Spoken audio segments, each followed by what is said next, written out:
নমস্কার বন্ধুরা, আমার নাম নন্দিনী। আজ আমি আমার জীবনের এমন এক গোপন অধ্যায় আপনাদের সাথে শেয়ার করতে যাচ্ছি, যা শুনলে হয়তো আপনারা আমাকে ঘৃণা করবেন অথবা আমার পরিস্থিতির কথা ভেবে শিউরে উঠবেন। গল্পটি শুরু করার আগে আপনাদের কাছে অনুরোধ, আমাদের এই চ্যানেলটি সাবস্ক্রাইব করে বেল আইকনটি ক্লিক করে রাখুন, যাতে পরবর্তী গল্পগুলো মিস না করেন। আসলে মধ্যবিত্ত পরিবারের বউদের জীবনে এমন কিছু মুহূর্ত আসে যখন বিবেক আর বাস্তবের মধ্যে যে কোনো একটাকে বেছে নিতে হয়। আমার জীবনেও তাই হয়েছিল। বিয়ে হয়েছে আজ প্রায় ৫ বছর। আমার স্বামী অমিত একটা প্রাইভেট কোম্পানিতে ছোটখাটো চাকরি করে। খুব যে সুখে ছিলাম তা বলবো না, আবার খুব কষ্টে ছিলাম তাও না। নুন আনতে পান্তা পোড়ানোর সংসার হলেও অমিতের ভালোবাসা ছিল, কিন্তু সমস্যা শুরু হলো যখন ওর অফিস থেকে হঠাৎ বেতন কমিয়ে দেওয়া হলো। ঢাকা শহরের এই ছোট্ট ভাড়া বাসায় টিকে থাকাটাই আমাদের জন্য কঠিন হয়ে পড়ল। আমাদের বাড়ির মালিক ছিলেন মিস্টার চৌধুরী, বয়স ৫৫ কোঠায়। স্ত্রী মারা গেছেন বছর দুয়েক আগে। দোতলায় উনি একাই থাকেন আর আমরা থাকি নিচতলায়। লোকটাকে দেখলে আপাতদৃষ্টিতে ভদ্রই মনে হতো, কিন্তু তার চোখের চাহনিতে এমন কিছু একটা ছিল যা আমাকে সবসময় অস্বস্তিতে ফেলত। সিঁড়িতে দেখা হলে তিনি অকারণে আমার দিকে তাকিয়ে হাসতেন। মাঝে মাঝে আমার শাড়ির আঁচল বা শরীরের গঠনের দিকে তার চোখ আটকে থাকত। আমি এড়িয়ে যেতাম, কিন্তু জানতাম না বিপদ আমার দরজায় কড়া নাড়ছে। সেবার পরপর ৩ মাসের বাসা ভাড়া বাকি পড়ে গেল। অমিত বেচারা খুব চিন্তায় পড়ে গেল। মিস্টার চৌধুরী দুবার এসে তাগাদা দিয়ে গেছেন। অমিত প্রতিবারই মাথা নিচু করে সময় চেয়েছে, কিন্তু মিস্টার চৌধুরীর গলার স্বর এবার পাল্টে গেল। তিনি অমিতকে সাফ জানিয়ে দিলেন, আগামী ২ দিনের মধ্যে সব বকেয়া ভাড়া মিটিয়ে না দিলে বাসা ছেড়ে দিতে হবে। অমিত অফিসে যাওয়ার পর আমি খুব টেনশনে পড়ে গেলাম। কোথায় যাব আমরা? কার কাছে সাহায্য চাইব? ঠিক দুপুরে কলিং বেল বেজে উঠল। দরজা খুলে দেখি মিস্টার চৌধুরী দাঁড়িয়ে, পরনে সাদা পাঞ্জাবি, মুখে একটা বাঁকা হাসি। নন্দিনীও মা, অমিত নেই? তিনি জানতেন অমিত নেই, তবুও জিজ্ঞেস করলেন। আমি বললাম, না কাকু, ও তো অফিসে। আপনি কিছু বলবেন? তিনি বললেন, একটু ভেতরে আসা যাবে? ভাড়ার বিষয়টা নিয়ে কথা বলতাম। আমি ইতস্তত করে দরজা ছেড়ে দাঁড়ালাম। তিনি ভেতরে এসে সোফায় বসলেন। আমি তার জন্য এক গ্লাস জল নিয়ে এলাম। জলটা খাওয়ার সময় তিনি আমার হাতের দিকে তাকিয়ে আলতো করে বললেন, তোমার হাতগুলো খুব সুন্দর নন্দিনী, একদম মাখনের মতো। অমিত ছেলেটা সত্যিই ভাগ্যবান। প্রশংসাটা আমার কাছে স্বাভাবিক মনে হল না, একটা নোংরা ইঙ্গিত ছিল তাতে। আমি ওড়নাটা গায়ে ভালো করে জড়িয়ে নিয়ে বললাম, কাকু, ভাড়াটা আমরা কয়েকদিনের মধ্যেই দিয়ে দেব, অমিত চেষ্টা করছে। মিস্টার চৌধুরী সোফায় হেলান দিয়ে বসলেন, তার চোখ তখন আমার সারা শরীরে ঘুরছে। তিনি বললেন, ৩ মাসের ভাড়া সাথে বিদ্যুৎ বিল, অনেক টাকা নন্দিনী। অমিতের যা বেতন তাতে ও কি পারবে এত টাকা জোগাড় করতে? আমার তো মনে হয় না। আমি চুপ করে রইলাম। তিনি উঠে দাঁড়িয়ে ধীর পায়ে আমার দিকে এগিয়ে এলেন। আমার বুকের ভেতর তখন ঢিপঢিপ করছে। তিনি আমার খুব কাছে এসে দাঁড়ালেন, এত কাছে যে তার শরীরের দামি পারফিউমের গন্ধ আমার নাকে এসে লাগল। তবে একটা উপায় আছে, তিনি ফিসফিস করে বললেন। আমি ভয় পাওয়া গলায় বললাম, কি উপায়? তিনি আমার কাঁধে আলতো করে হাত রাখলেন। তার হাতের স্পর্শে আমার শরীরটা যেন কেঁপে উঠল। সেই স্পর্শে স্নেহের বদলে ছিল এক আদিম কামনা আর উষ্ণতা।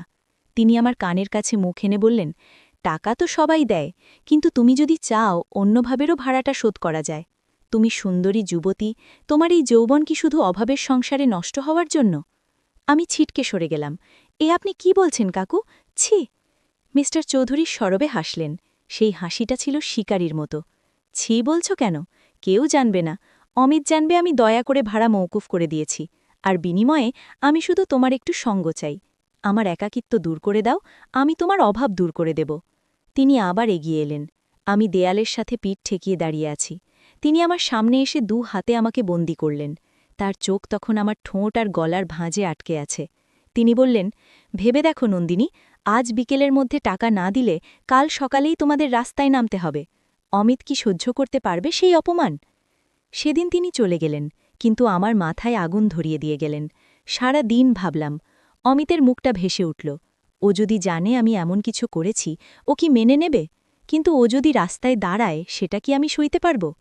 সন্ধে অমিত ফিরল, খালি হাতে। ওর বিধ্বস্ত চেহারা দেখে আমার কান্না পেল। ও বলল, নন্দিনী, বোধহয় বাসাটা ছাড়তেই হবে, কোথাও টাকা পেলাম না। অমিতের এই অসহায়ত্ব আমাকে দুর্বল করে দিল। আমি সিদ্ধান্ত নিলাম, আমি মিস্টার চৌধুরীর প্রস্তাব মানব, শুধু আমার স্বামীর সম্মানের জন্য, আমাদের ছাদের জন্য। পরদিন দুপুরে অমিত অফিসে যাওয়ার পর আমি মিস্টার চৌধুরীর ফ্ল্যাটে দিলাম। কলিং বেল টিপতেই তিনি দরজা খুললেন। আমাকে দেখে তার চোখে এক পৈশাচিক আনন্দ খেলে গেল। তিনি আমাকে ভেতরে ডেকে দরজাটা বন্ধ করে দিলেন। ঘরটা বেশ বড়, এসি চলছে। তিনি আমাকে বেডরুমে নিয়ে গেলেন। আমি কাঁপছিলাম। তিনি আমাকে বিছানায় বসালেন। তারপর তার পাশে বসে আমার হাতটা নিজের হাতের মুঠোয় নিলেন। ভয় পাচ্ছ কেন নন্দিনী? আমি তো বাঘ ভাল্লুক নই। তিনি হেসে বললেন। আমি নিচু গলায় বললাম, ভাড়াটা। তিনি আমার ঠোঁটে আঙুল দিয়ে থামিয়ে দিলেন। ভাড়া নিয়ে তোমাকে আর ভাবতে হবে না, এখন শুধু আমার কথা ভাবো। তিনি আমার দিকে ঝুঁকে এলেন। তার গরম নিঃশ্বাস আমার ঘাড়ে এসে পড়ছিল। আমার শরীরের ভেতর এক অজানা উত্তেজনা আর ঘৃণার স্রোত একসাথে বয়ে যাচ্ছিল। তিনি যখন আমার কোমরে হাত রাখলেন, আমি নিজের ওপর নিয়ন্ত্রণ হারাতে শুরু করলাম। তার হাতটা আমার শাড়ির ভাঁজ গলে কোমরের নরম মাংসে চেপে বসল। আমি শিউরে উঠলাম। তিনি আমাকে বুকের সাথে জাপটে ধরলেন। বয়সের ভার থাকলেও তার শরীরে পুরুষের আদিম শক্তি অটুট ছিল। তিনি আমাকে বিছানায় শুইয়ে দিলেন। তার হাত আমার সারা শরীরে ঘুরে বেড়াচ্ছিল, কখনো বুকে, কখনো নাভিতে। আমার মনে হলো আমি এক গভীর খাঁদে পড়ে যাচ্ছি, যেখান থেকে আর ফেরা সম্ভব নয়। আমার গলার কাছে মুখ ডুবিয়ে চুমু খেতে শুরু করলে আমার মুখ দিয়ে অনিচ্ছাকৃতভাবেই একটা গোঙানির শব্দ বেরিয়ে এলো। জানি না সেটা সুখের ছিল নাকি যন্ত্রণার। তিনি আমার ব্লাউজের হুক খুলতে খুলতে বললেন, তোমার এই শরীরটা যেন একটা আগ্নেয়গিরি নন্দিনী। কতদিন ধরে অপেক্ষা করছি এই আগুনের জন্য। সেদিন দুপুরে সেই বন্ধ ঘরে যা হয়েছিল তা আমি কোনো দিন ভুলব না। সামাজিকভাবে সেটা ছিল পাপ, কিন্তু সেই মুহূর্তে আমার মনে হচ্ছিল আমি আমার সংসার বাঁচাতে নিজেকে উৎসর্গ করছি। মিস্টার চৌধুরীর প্রতিটি স্পর্শ আমাকে মনে করিয়ে দিচ্ছিল যে আমি বিক্রি হয়ে গেছি, কিন্তু অদ্ভুতভাবে তার অভিজ্ঞ স্পর্শে আমার সাড়াও দিচ্ছিল। আমার বুকের ওপর যখন তিনি তার ভার চাপিয়ে দিলেন, তখন আমি চোখ বন্ধ করে অমিতের কথা ভাবার চেষ্টা করলাম, কিন্তু পারলাম না। মিস্টার চৌধুরীর উগ্র পৌরুষ আমাকে গ্রাস করে ফেলেছিল। ঘণ্টা দুয়েক পর আমি যখন নিচে নেমে আসলাম, তখন আমি আগের নন্দিনী নই। আমার সিঁথির সিঁদুর ঠিকই আছে, কিন্তু পবিত্রতা নষ্ট হয়ে গেছে। মিস্টার চৌধুরী কথা রেখেছিলেন। তিনি অমিতকে ডেকে বললেন, তোমাদের ভাড়া নিয়ে চিন্তা করতে হবে না, যখন সুবিধা হবে দিও। অমিত খুশি হয়ে আমাকে জড়িয়ে ধরল। ওর খুশির দিকে তাকিয়ে আমি আমার চোখের জল লুকালাম। কিন্তু গল্পটা এখানেই শেষ হল না, সেটাই ছিল শুরু। মিস্টার চৌধুরী পর সুযোগ পেলেই আমাকে ডাকতেন, আর আমিও জানি না কেন একটা নেশার মতো জড়িয়ে পড়লাম। হয়তো ব্ল্যাকমেল, হয়তোবা অবদমিত কামনার বহিঃপ্রকাশ।